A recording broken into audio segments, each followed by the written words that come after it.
E aí pessoal, tudo bem com vocês? Esse é mais um vídeo do canal História Contada e nele nós iremos falar sobre as consequências da Segunda Guerra Mundial. O contexto em que estava inserida e a forma como foi conduzida fizeram da Segunda Guerra Mundial um fator decisivo para o futuro da humanidade. Entre as principais consequências dessa guerra estão a queda do nazismo e fascismo e os primeiros passos para aquilo que mais tarde se tornaria a Guerra Fria. Entre 1939 e 1945, o mundo presenciou uma guerra que se tornou a mais destruidora e mortal de toda a história.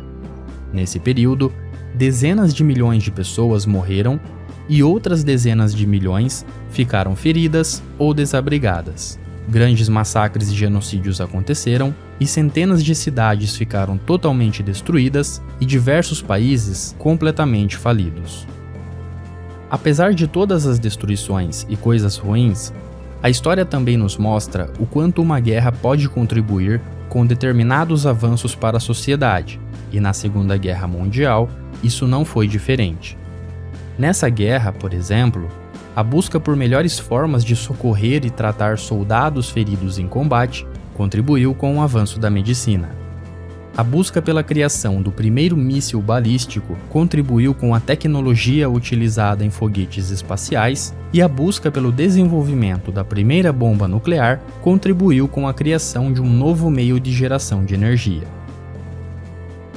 Assim como muitos já sabem, a Segunda Guerra Mundial foi desenvolvida a partir do crescimento de um conflito que ocorreu na Europa quando a França e Reino Unido tentaram impedir a continuação do avanço e crescimento da Alemanha nazista.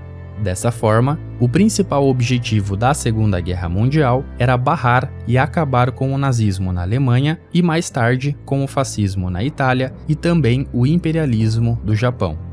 Apesar de manterem uma grande força e resistência nos primeiros anos da guerra, a Alemanha, Itália e Japão começaram a perder forças e acabaram sendo derrotados em 1945. Por ter sido um conflito mundial, essa guerra alterou muito as questões geopolíticas e gerou ainda mais rivalidade entre dezenas de países. Então, para tentar evitar que novos conflitos acontecessem no futuro, os países que saíram vitoriosos da guerra, em conjunto com aqueles países que ainda mantinham grande influência política, se organizaram e criaram a ONU, que nesse processo de criação também teve apoio de dezenas de outros países, incluindo até mesmo o Brasil.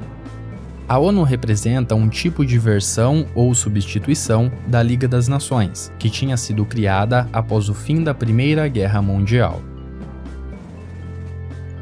Antes da Segunda Guerra Mundial, o mundo era dividido entre três lados políticos.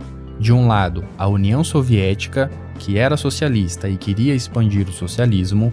Do outro, os Estados Unidos, que era capitalista e queria evitar a expansão do socialismo.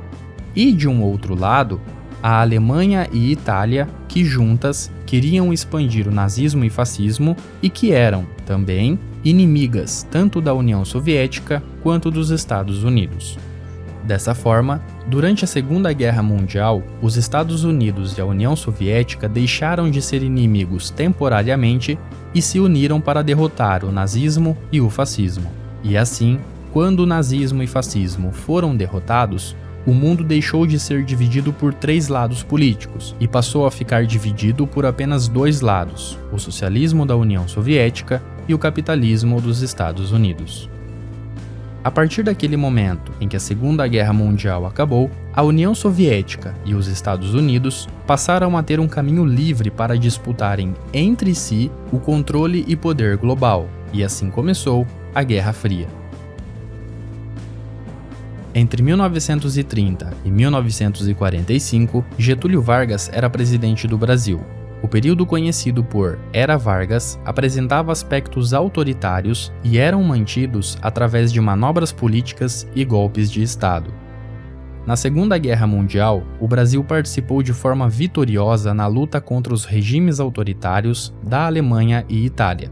Desta forma, a insatisfação e pressão contra o autoritarismo do Estado Novo começou a aumentar ainda mais, e Getúlio Vargas, tentando evitar a perda do poder, começou a adotar uma política mais democrática a partir de 1942. No entanto, acabou não dando certo e, em outubro de 1945, após o fim da guerra, Getúlio Vargas foi deposto e acabava a Era Vargas. Bom, pessoal, espero que tenham gostado desse vídeo e se gostou, deixe um like para contribuir com o canal. O meu muito obrigado e até mais!